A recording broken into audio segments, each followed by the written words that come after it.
Hello everyone, this is Vijeta. Once again, I welcome you people on my channel Vijeta EduTalk. आज मैं आप लोगों के लिए एक न्यू चैप्टर लेकर आई हूँ। ये चैप्टर NCERT के क्लास 10 के English reader book first flight का चैप्टर नंबर 5 है और इस चैप्टर का नाम है द 100 ड्रेसेस पार्ट 1 और इसके राइटर है एलिनोर एस्टेस। इससे पहले कि हम इस चैप्टर को स्टार्ट करें, एक छोटा सा डिस्क्रिप्शन मैं आप लोगों को देना चाहूँगी कि हम अपने आसपास के लोगों को कैसे जांचते हैं, उनके पैसे से, उनकी समृद्धि से या उनकी संपत्ति से या फिर कुछ तथा लंबे समय तक चलने वाले मूल्य हैं। ये जो है ये कुछ लंबे समय तक चलने वाले मूल्य हैं जिन्हें हम एक मनुष्य में देख सकते हैं।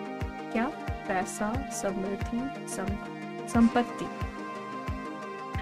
ये कहानी एक दिल को छू जाने वाली कहानी है जो ये बताती है कि कैसे एक गरीब लड़की को उसके कक्षा के छात्र जज करते हैं।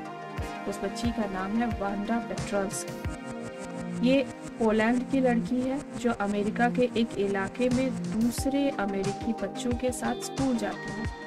ये दूसरे बच्चे वांडा को कई तरीकों से अलग मानते हैं। क्या आप अनुमान लगा सकते हैं कि वे कैसा उसके साथ व्यवहार करते होंगे? जी हाँ, आप सही हैं। वो बुली होती थी, वो रैग होती थी। So, let's start with the chapter to know more about the story. Today, Monday, Wanda Petrosky was not in her seat, but nobody, not even Peggy and Madeline, the girls who started all the fun, noticed her absence. आज Monday यानी सोमवार Wanda पेट्रोल्स्की अपनी जगह पर नहीं थी, लेकिन किसी ने भी, ना ही पैगी ना ही मैडलिन ने, वो लड़कियां हैं जो उनका मजाक उड़ाती थी, वांडा पेट्रोल्स्की का मजाक उड़ाती थी, उन दोनों लड़कियों ने यानी पैगी और मैडलिन ने भी उसकी अनुपस्थिति का अनुभव नहीं किया था। Usually Wanda sat in the seat next to the last seat in the last row in room 13. अधिकतर वांडा रूम नंबर 13 में लास्ट रॉ पर बैठती थी, यानी लास्ट लाइन में बैठती थी। लास्ट लाइन की आखिरी सीट पर वो बैठा करती थी। उसके अगले सीट पर बैठा करती थी, मतलब लास्ट रॉ के अगले सीट पर बैठा करती थी। She sat in the corner of the room where the rough boys who did not make good marks sat. The corner of the room where there was most scuffling of feet, most roars of laughter when anything funny was said, and most mud and dirt on the floor. Rough यानी बुरा, scuffling यानी जूते के घसीटने से जो आवाज होती है उसको कहते हैं scuffling. Laughter means हंसी, mud यानी कीचड़। तो ये जो जगह था जिस कोने में वांडा पेट्रोल्स्की बैठती थी, वो जगह सबसे कम अंक प्राप्त करने वाले बुरे लड़के वहाँ पर बैठा करते थे। कमरे का वो कोना जहाँ जूते के घसीटने की सबसे ज़्यादा आवाज़ होती थी। अगर कुछ भी क्लास में कॉमेडी हो जाती या कुछ भी मौकरी हो जाती, मजाकिया हो जाता, तो हंसी की सबसे अधिक तेज आवाज़ वहीं आती थी और वहाँ पर फर्श जो था वो सबसे ज़्यादा कीचड़ और धूल से भरा होता था। मतलब ये कोने में बैक बेंचर जो कहते हैं, बैक बेंचर्स के साथ ये बैठा करती थी। Wanda did not sit there because she was rough and noisy. Wanda वहाँ नहीं इसलिए नहीं बैठती थी कि वह रूखी और शोर मचाती थी, ऐसा नहीं था कि वांडा भी उसी टीम का एक हिस्सा थी इसलिए वहाँ बैठती थी। ऑन द कॉन्ट्ररी यानी इसके विपरीत, on the contrary she was very quiet and rarely said anything at all. इसके विपरीत वो बिल्कुल शांत होती थी और शायद ही वह किसी से कभी कुछ कहती थी। And nobody had ever heard her laugh aloud. ना ही उसे किसी ने भी जोर से हंसते हुए भी सुना था. Sometimes she twisted her mouth into crooked sort of smile, but that was all. Twist यानी घुमाना. कभी कभी वह अपने मुंह को टेढ़ा मेढ़ा करके एक शातिर मुस्कुराहट देती थी. बस इतना ही वो करती थी. Nobody knew exactly why Wanda sat in that seat, unless it was because she came all the way from Bourbon's Heights and her feet were usually caked with dry mud. वास्तव में ये कोई नहीं जानता था कि वांडा उस seat पर क्यों नहीं बैठती थी. शायद इसलिए कि वो बोगिन्स हाइट्स से आती थी. Boggins heights is the name of a place. शायद इसलिए कि वो बोगिन्स हाइट्स से आती थी और उसके पैर हमेशा सूखे कीचड़ से सने होते थे. कीचड़ जो है वो जब पैर पर लगता है उसके थोड़े टाइम के बाद जब वो सूख जाता है, चलते चलते या थोड़ा टाइम के बाद वो सूख जाता है, तो उसके पैर हमेशा कीचड़ से, सूखे कीचड़ से सने हुए होते थे. यानी वो उस जगह से आती थी जहाँ बहुत ज़्यादा कीचड़ हो. But no one really thought much about Wanda Petronsky once she sat in the corner of the room. लेकिन कोई भी जब वो कमरे के कोने में बैठ जाती थी तो उसके बारे में ज़्यादा नहीं सोचता. The time when they thought about Wanda was outside school hours. वह वांडा के बारे में तब सोचते थे जब स्कूल का टाइम ओवर हो जाता था. At noon time when they were coming back to school or in the morning early before school began. When groups of 2 or 3 or even more would be talking and laughing on their way to schoolyard. ये Wanda के बारे में बच्चे कब सोचते थे? या तो स्कूल समाप्त हो जाने के बाद जब वो घर जा रहे होते, या सुबह जब वो जल्दी स्कूल पहुंच जाते थे, या फिर जब वो 2 या 3 लोगों के समूह में होते और स्कूल के आंगन में बातें करते और हंसते. Then sometimes they waited for Wanda. और कभी कभी तो ऐसा होता था, कई बार तो ऐसा होता था कि वो वांडा का वेट करते थे either. And nobody noticed her absence again. लेकिन फिर भी आज इतना होने के बाद भी, क्योंकि वो हमेशा सॉरी यहाँ मैंने एक लाइन मिस कर दिया. Then sometimes they waited for Wanda. कभी कभी कई बार तो वांडा का वेट भी करते थे to have fun with her. उसका मजाक उड़ाने के लिए. The next day, Tuesday, Wanda was not in the school either. अब ये तो हो गई मंडे की बात. अब नेक्स्ट डे ट्यूसडे भी आता है, लेकिन फिर भी किसी ने वांडा का एब्सेंस नोटिस नहीं किया. आज भी नोटिस नहीं किया. They often waited for Wanda Petronsky to have fun with her. वो कई बार अक्सर वांडा पेट्रोन्स्की का वेट किया करते थे उसका मजाक उड़ाने के लिए. But on Wednesday, Peggy and Maddie, who sat down front with other children who got good marks and who did not track in a whole lot of mud, did notice that Wanda was not there. लेकिन अगले दिन बुधवार को paddy और Maggi ने, जो हमेशा अच्छे अंक प्राप्त करने वाले बच्चों के साथ आगे बैठती थी तथा जिनके ऊपर मिट्टी का जरा सा भी निशान नहीं होता था, वांडा की अनुपस्थिति को इन लोगों ने आज नोटिस किया. Peggy was the most popular girl in the school. Peggy school की सबसे मशहूर लड़की थी. She was pretty, खूबसूरत थी. She had many pretty clothes. उसके पास बहुत ढेर सारे सुंदर कपड़े थे. And her hair was curly. और उसके बाल घुंघराले थे. Maddie was her closest friend. और Maddie उसकी सबसे close friend थी, सबसे घनिष्ठ मित्र थी. The reason Peggy and Maddie noticed Wanda's absence was because Wanda had made them late to school. और वांडा की अनुपस्थिति और पेगी और मैडी ने इसलिए पहचानी, इसलिए उसको नोटिस किया क्योंकि वांडा ने उन्हें स्कूल के लिए देर करवा दी थी. ऐसा क्यों हुआ? They had waited and waited for Wanda, क्योंकि वो लोग वांडा का इंतजार करते रह गए थे to have some fun with her, उसका मजाक उड़ाने के लिए। And she just had not come, और लेकिन वो नहीं आई। इस वजह से पैगी और मेडी को भी स्कूल आने में देर हो गई। Wanda Petronski, most of the children in room 13 did not have names like that. अब इन लोगों का मजाक उड़ाने का मुद्दा क्या होता था सबसे स्पेशल? वे अधिकतर वांडा पेट्रोंस्की का मजाक उड़ाने के लिए वहाँ इंतजार करते थे, लेकिन यहाँ पर रूम 13 में ये जो नाम था वांडा पेट्रोंस्की, इस तरह का नाम किसी का भी नहीं था।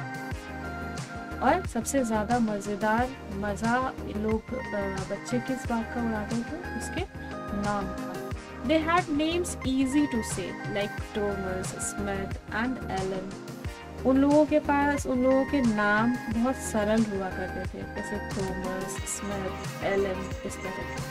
There was one boy named Bounce, Willie Bounce, and people thought that was funny.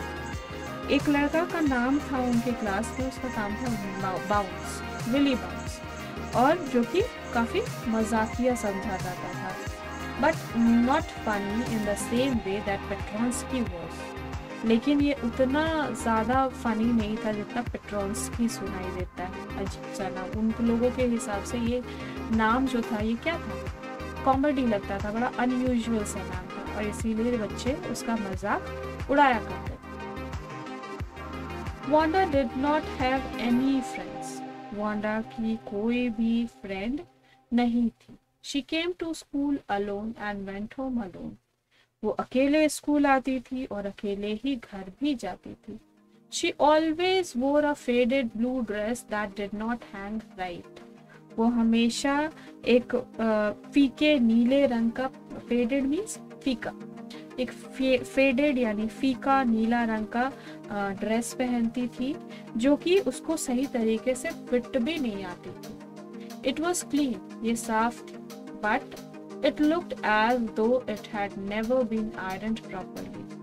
ये साफ थी, लेकिन ऐसा प्रतीत होता था कि इसको कभी भी इस्त्री नहीं किया गया है या इसका आयरनिंग नहीं हुआ है। She did not have any friends, but a lot of girls talked to her. उसके पास कोई भी मित्र नहीं थे, उसका कोई भी फ्रेंड नहीं था, लेकिन बहुत सारी लड़कियां उससे बात करती थी। Sometimes they surrounded her in the schoolyard as she stood watching the little girls play hopscotch on the worn hard ground. कभी कभी ये लड़कियां उसको घेर कर खड़ी हो जाती थी। ये बच्चे जो थे ये स्कूल के मैदान में उसे घेर कर खड़े हो जाते थे जब छोटी लड़कियां उस सख्त मैदान में हॉपस्कॉच का गेम खेलती थी। Wanda, Peggy would say in a most courteous manner as though she were talking to Miss Marshall. Courteous यानी भद्र, है ना? Peggy इतनी भद्रता से उसे बोलेगी जैसे कि वो मिस मार्शल यानी उनकी टीचर, उनसे बात करती है। वांडा खूब प्यार से बोलेगी, एकदम भद्र तरीके से, courteous manner से। Wanda, she would say, giving one of her friends a nudge, tell us, how many dresses did you say you had hanging up in your closet? Nudge यानी इशारा। वो अपने फ्रेंड को फिर से इशारा करते हुए कहेगी, वांडा हमें बताओ कि तुम्हारे पास कितनी ड्रेसेस हैं जो तुमने हमें बताई थी कि तुम्हारे अलमारी में टंगी हुई है। क्लोजेट यानी अलमारी। 100, वांडा would say. वांडा जोर से कहेगी 100 यानी 100। 100? exclaimed all the little girls incredulously, and the little ones would stop playing hopscotch and listen. Exclaim यानी चिल्लाना, incredulously यानी आश्चर्यचकित रूप से। वहाँ पे जितने भी बच्चियाँ खेल रही होती है वो आश्चर्यचकित रूप से चिल्लाती है 100, और जब छोटे बच्चे थे वो उछल कूद करना बंद कर देते और बातें इनकी सुनने लगते। या 100 all lined up, said Wanda. Then her thin lips drew together in silence.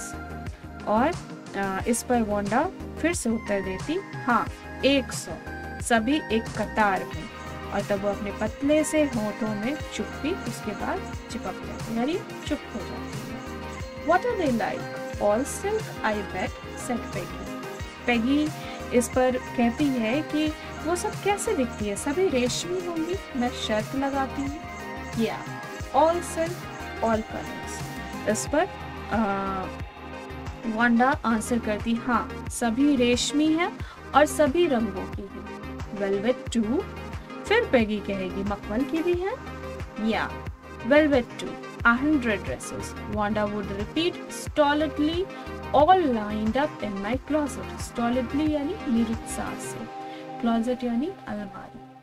यहाँ पर फिर से वांडा उत्तर देती है, हाँ मखमल की भी हैं 100 पोशाकें। और वांडा ने भाव शून्य होकर यानी निरुत्साहित होकर फिर से कहा, सभी मेरे अलमारी में एक कतार से लगी हुई है। Then they would let her go. And then, before she had gone very far, they could not help bursting into shrieks and peals of laughter. Burst यानी फट पड़ना और shrieks यानी ठहाका मारकर हंसना।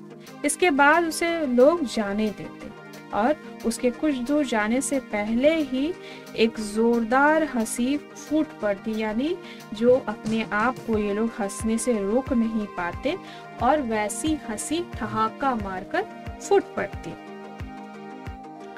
100 dresses. Obviously, the only dress Wanda had was the blue one she wore every day. अब वो कहती कि 100 पोशाकें। सच में वांडा के पास जो केवल एक पोशाक थी वो नीली वाली है जो वह हर रोज पहनकर स्कूल आती है। So why did she say she had 100? What a story. वो कहती कि तो वो क्यों कहती है कि उसके पास 100 ड्रेसेस हैं? क्या कहानी है? What is the matter? How many shoes did you say you had? तुम्हारे पास तुमने कितने बताए? तुम्हारे पास कितने जूते हैं? 60 pairs, all lined up in my closet. वो जवाब देती, 60 जोड़े, सभी मेरी अलमारी में कतार में लगे हुए हैं। Cries of exaggerated politeness greeted this all alike. Exaggerated यानी बढ़ा चढ़ाकर, politeness यानी नम्रता। बढ़ा चढ़ाकर नम्र भाव से बोलकर वो कहती कि हाँ सब एक जैसे। सब एक जैसे? सॉरी, बोलती नहीं, पूछती, सब एक जैसे? Oh no, every pair is different, all colors, all lined up. यहाँ वांडा आंसर करती, अरे नहीं, हर एक जोड़ा अलग है, सभी रंगों के, सभी एक कतार में। मतलब कहने का मतलब यहाँ पर ये है कि बच्चे जो है वो हमेशा वांडा का कभी उसके ड्रेसेस को लेकर उसे ताना मारते, तो कभी उसके जूतों को लेकर ताना मारते। यानी यहाँ पर सोशल स्टेटस को लेकर वांडा को बुली किया जा रहा है। आगे बढ़ते हैं। Peggy, who had thought of this game, and Maddie, her inseparable friend, were always the last to leave.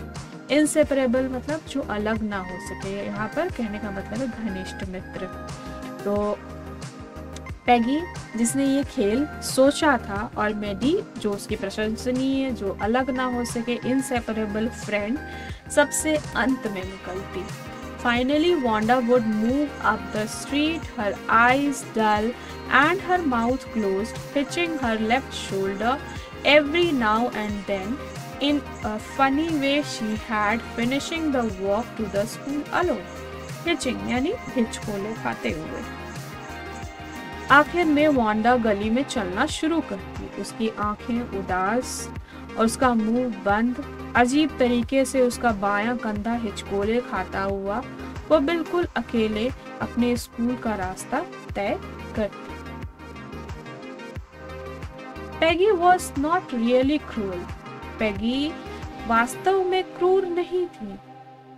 She protected small children from bullies.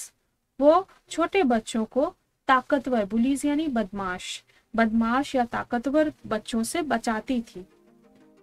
And she tried for hours if she saw an animal mistreated.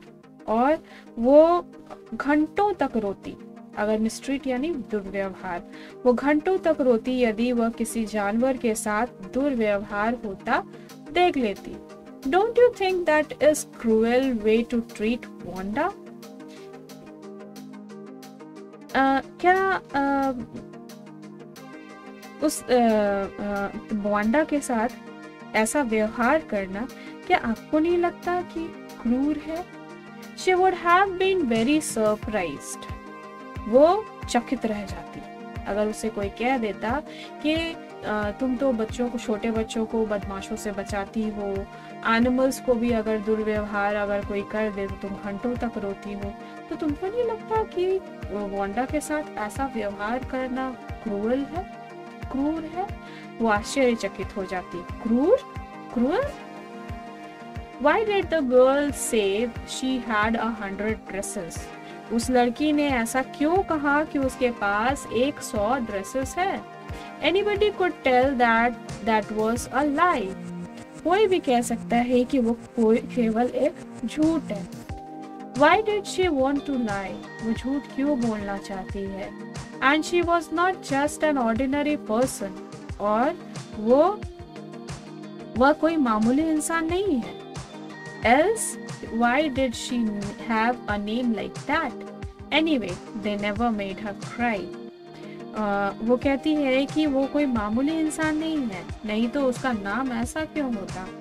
Anyway, हालांकि हमने उसे कभी रुलाया नहीं. ठीक है, इस तरह का एक्सक्यूज पेगी यहाँ पर उसके लिए, वांडा के लिए देती. As for Maddie, this business of asking Wanda every day how many dresses and how many hats and how many this and that she had was bothering her. अगर यहाँ Maddie की बात की जाए तो मैडी के लिए वांडा से रोज ये सवाल पूछना कि उसके पास कितनी पोशाकें हैं, कितनी टोपियां हैं, कितने ये हैं, कितने वो हैं, उसे बॉदर कर रहा था. बॉदर यानी परेशान कर रहा था.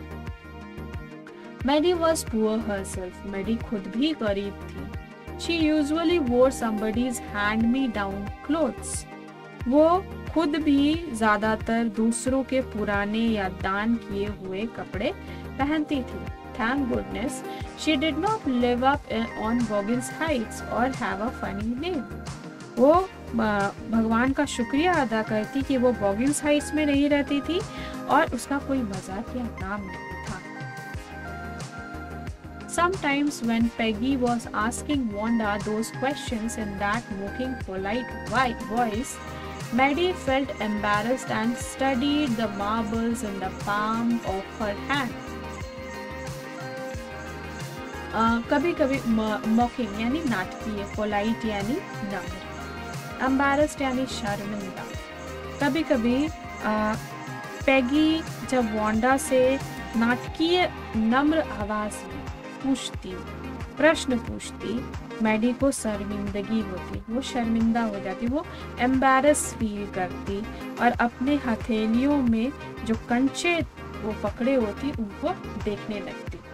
Rolling them round and saying nothing herself. उसको घुमाती और खुद से कुछ नहीं कहती. मतलब उसको ये चीज बुरा लगता था, जब वांडा को परेशान किया जाता था तो उसको बुरा लगता था, लेकिन वो खुद भी गरीब होने के कारण नहीं बोल पाती थी.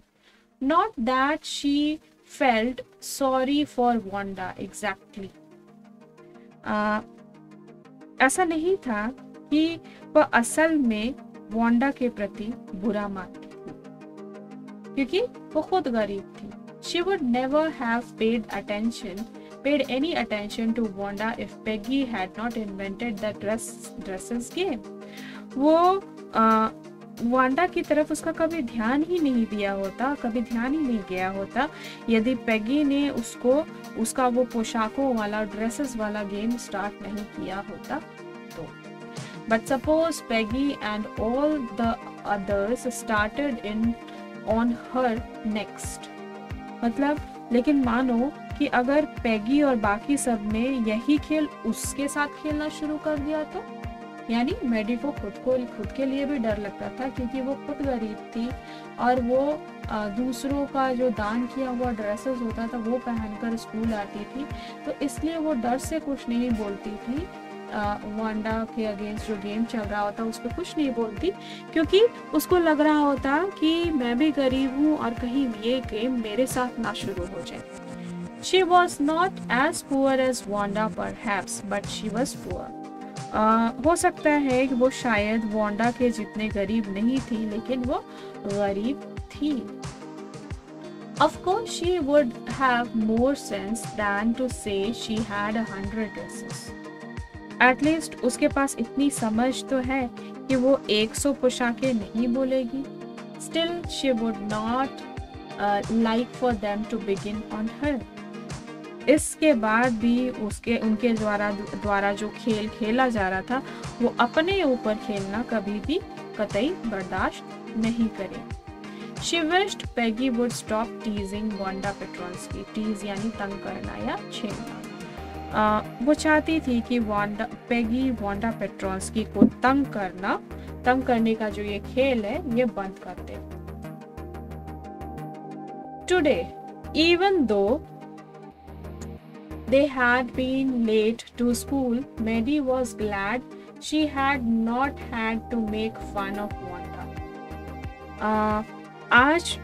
हालांकि आज ये स्कूल के लिए देर हो गई थी, पर मैडी खुश थी कि वांडा का मजाक नहीं उड़ाना पड़ेगा क्योंकि वो लोग खुद ही लेट थे, तो वो वांडा का वेट नहीं करेंगे और वांडा का वेट नहीं करेंगे, वांडा के लिए इंतज़ार नहीं करेंगे, तो उन्हें वांडा का मजाक नहीं उड़ाना पड़ेगा, इसलिए मैडी खुश थी।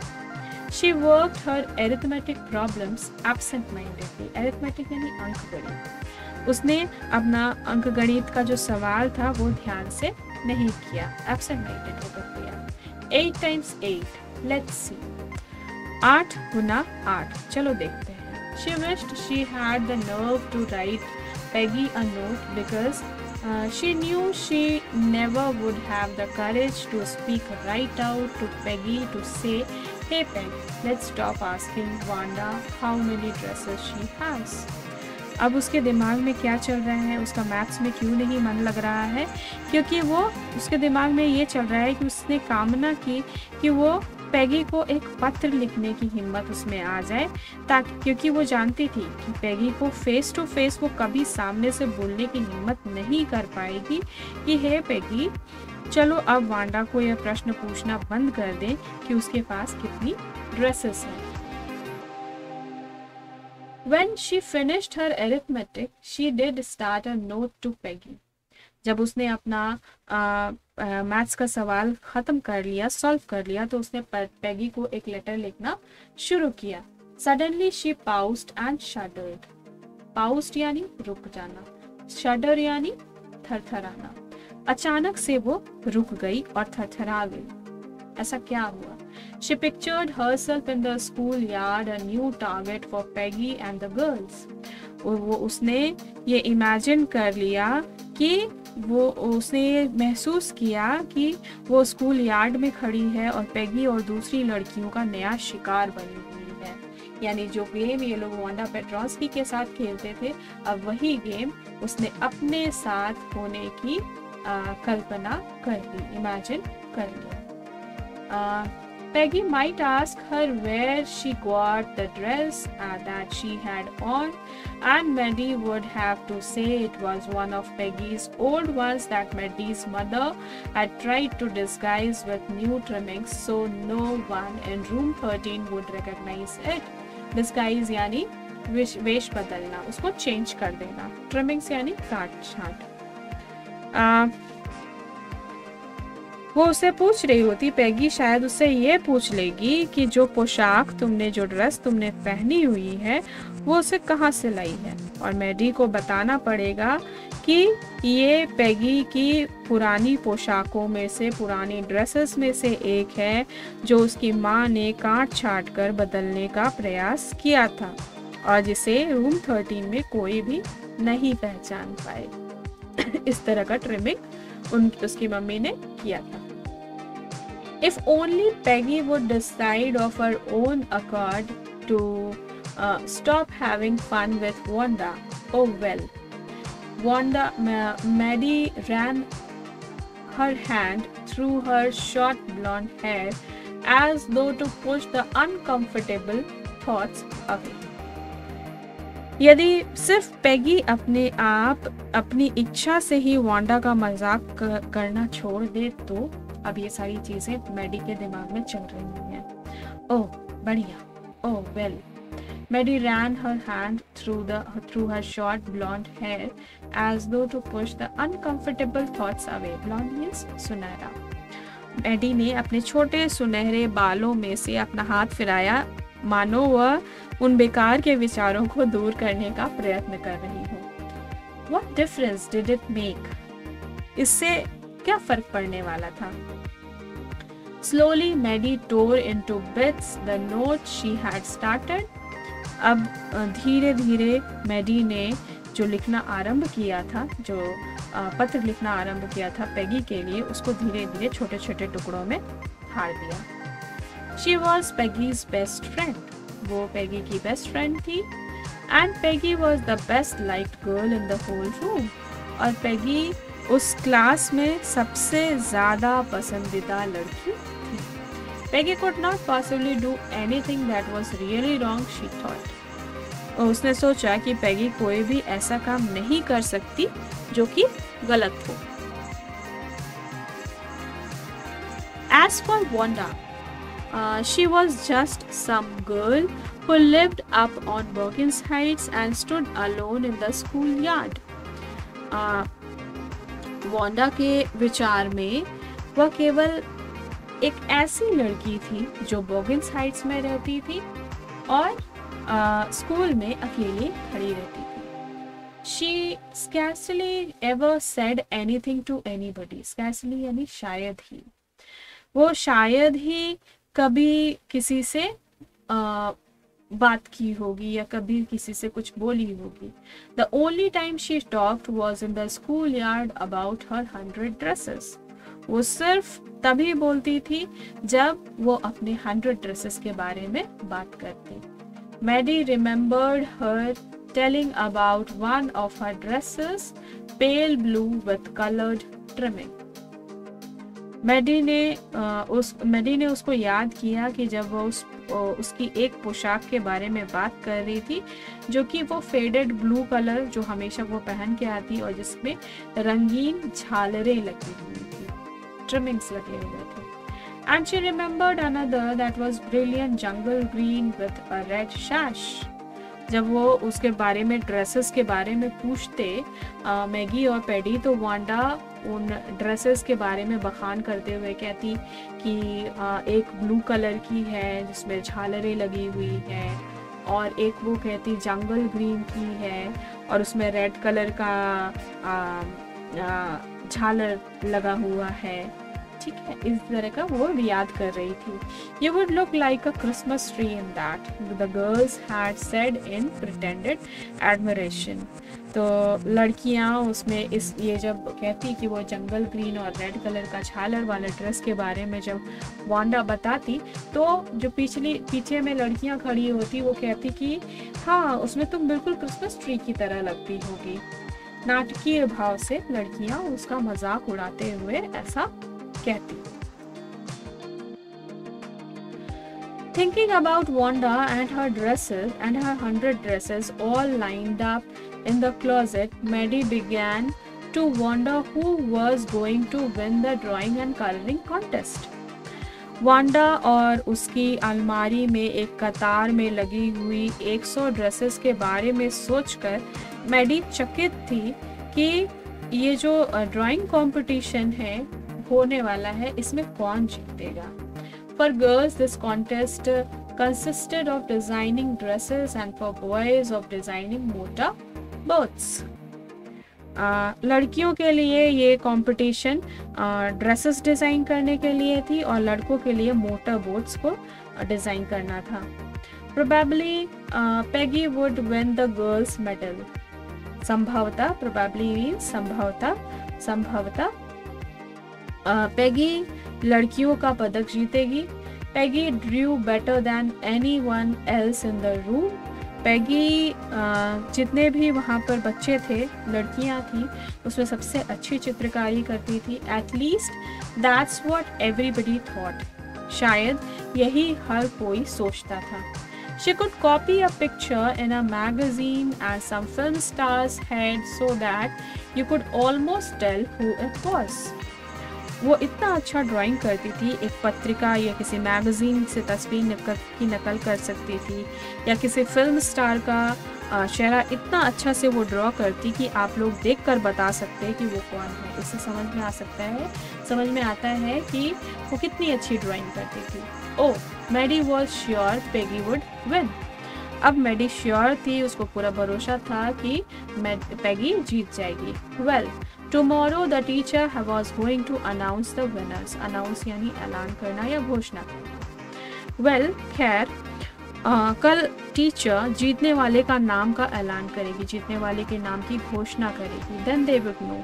और तब सब जान जाएंगे. The next day it was drizzling. Drizzling means हल्की बूंदाबांदी. Sorry. दूसरे दिन हल्की बूंदाबांदी हो रही थी. Maddie and Peggy hurried to school under Peggy's umbrella.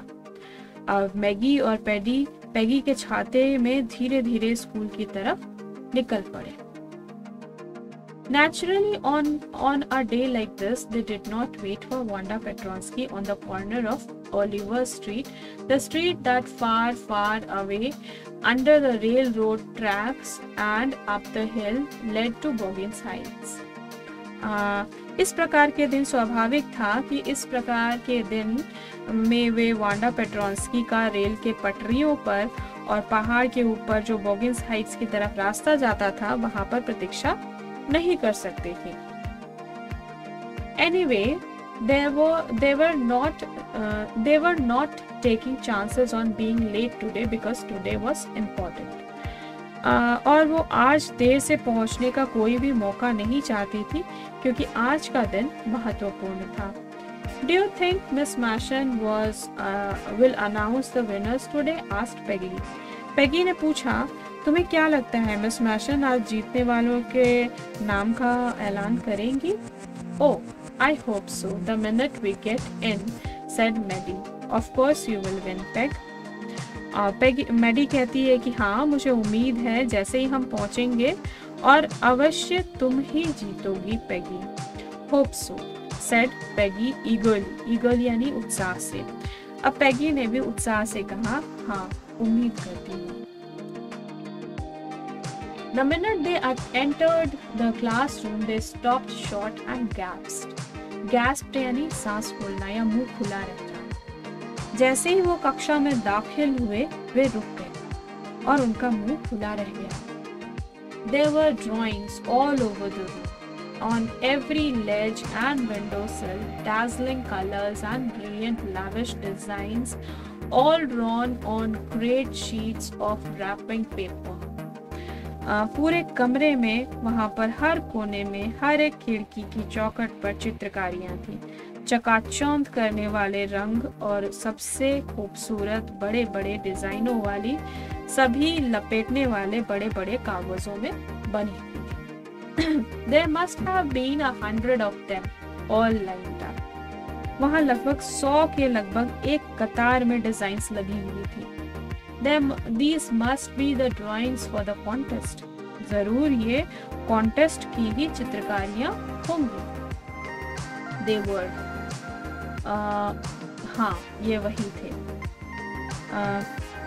Everybody stopped and whistled and murmured admiringly. Murmur यानी बुदबुदाना, admiringly यानी प्रशंसनीय रूप से. वहाँ पर लगभग ये जो ड्रेसेस थी उनके सामने हर कोई रुकता था, सीटी बजाता था या हल्की सी आवाज में बुदबुदा कर प्रशंसा करता. As soon as the class was assembled, Miss Masson announced the winners. जैसे ही पूरी कक्षा इकट्ठी हो गई, मिस मैसन ने जीतने वालों के नाम घोषित कर दिए। Jack Buggles had won for the boys, she said, and his design for an outboard motor was an exhibition in room 12, along with the sketches by all the other boys. Exhibition यानी प्रदर्शन। Jack bugles को लड़कों की श्रेणी में पुरस्कार मिला। उसने कहा कि मिस मैसन ने कहा कि उसके द्वारा बनाए गए बाहरी मोटर का डिज़ाइन शेष लड़कों के द्वारा बनाए गए डिज़ाइंस के साथ रूम नंबर 12 में प्रदर्शित किया गया है। And now what about girls? As for the girls, she said, although just 1 or 2 sketches were submitted by most, one girl and room 13 should be proud of her. This one girl actually drew 100 designs, all different and all beautiful.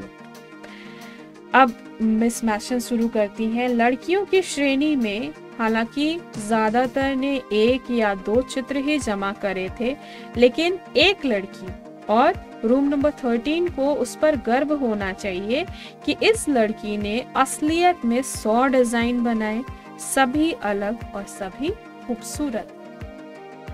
In the opinion of the judges, any one of the drawings is worthy of winning the prize. निर्णायकों यानी जजेस के विचार में उनमें से कोई भी एक चित्रकारी पुरस्कार जीतने के योग्य है। I'm very happy to say that Wanda Petronsky is the winner of girls medal. और मुझे ये कहते हुए मैं बहुत खुश हूँ कि वांडा पेट्रोंस्की लड़कियों के पदक की विजेता है। यानी यहाँ पर ये कंपटीशन वांडा पेट्रोंस्की ने जीता और वांडा पेट्रोंस्की को ये लोग चिढ़ाते थे कि how many dresses do you have, तो हमेशा वो कहती थी 100 ड्रेसेस। और आज इस ड्राइंग कंपटीशन में उस लड़की ने 100 ड्रेसेस के डिजाइन बना डाले। Unfortunately, Wanda has been absent from school from some days and is not here to receive the applause that is due to her. Applause यानी ताली। दुर्भाग्यवश कुछ दिनों से वांडा स्कूल से अनुपस्थित है और यहाँ पर उसके हिस्से की तालियां सुनने के लिए उपस्थित नहीं है। Let us hope she will be back tomorrow. आशा करते हैं कि वो कल वापस आ जाएगी।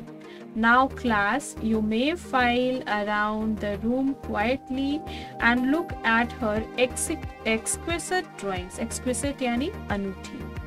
तो अब कक्षा के सभी विद्यार्थी आज कमरे में चुपचाप घूम सकते हैं और सब उसकी खूबसूरत और अनूठी चित्रकलाओं को देख सकते हैं।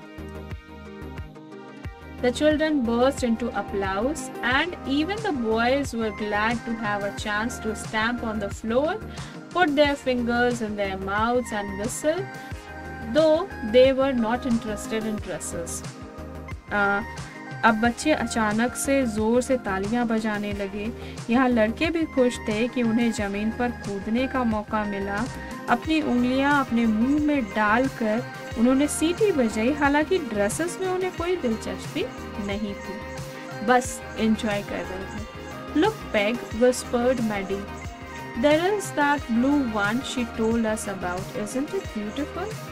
मैडी यहाँ पैगी से कहती है कि देखो पैगी, यह रही वो नीली ड्रेस जिसके बारे में उसने हमें बताया था। क्या ये खूबसूरत नहीं है? Yes, said Peggy. And here's that green one, boy, and I thought I could draw. और पैगी ने कहा, हाँ, यह रही वो हरी वाली। लड़के तथा मैं यही सोचते थे कि सिर्फ मैं ही चित्रकारी कर सकती हूँ। ये पार्ट 1 यहाँ पर ओवर हो जाता है। तो इससे पार्ट 1 में हम लोग इस बात से क्लियर हो जाते हैं कि एक लड़की है जिसका नाम वांडा पेट्रोंस्की है। उसके नाम के वजह से सभी बच्चे उसे चिढ़ाते हैं और उसका मजाक उड़ाते हैं। वो बहुत गरीब है, इसलिए वो सिर्फ एक ही ड्रेस है उसके पास जो वो डेली स्कूल पहन कर आया करती है।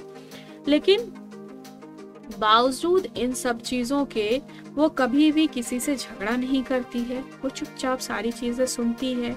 और उसके अंदर जो टैलेंट है ये तब बाहर आता है जब स्कूल में एक चित्रकारी प्रतियोगिता का आयोजन किया जाता है, एक ड्राइंग कंपटीशन का आयोजन किया जाता है। सभी बच्चे एक एक ड्रेसेस या दो दो ड्रेसेस के डिज़ाइन जमा करते हैं, लेकिन वो लड़की अकेले 100 ड्रेसेस का डिज़ाइन सबमिट करती है। 100 ड्रेसेस का डिज़ाइन वो खुद से बनाकर सबमिट करती है और कंपटीशन जीत भी जाती है।